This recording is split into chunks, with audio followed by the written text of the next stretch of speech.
All right, what's up, guys? I'm going to open up a box I got. It should be a dry fire for training system for a AR-15 style rifle, sent to me by the guys at Spar Up to do a review on. So I'm going to open it up.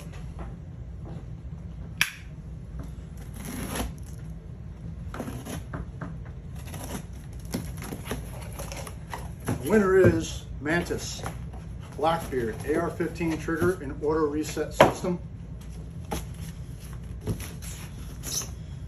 We'll be playing with this a little bit and writing a review. I'll probably just do a video review because I don't like writing and my vocabulary sucks, but we'll see.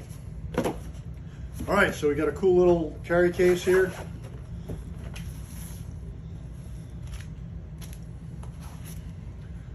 Looks like a magazine insert and a bolt carrier group charging handle combination and the directions, along with a cable, looks like a USB cable.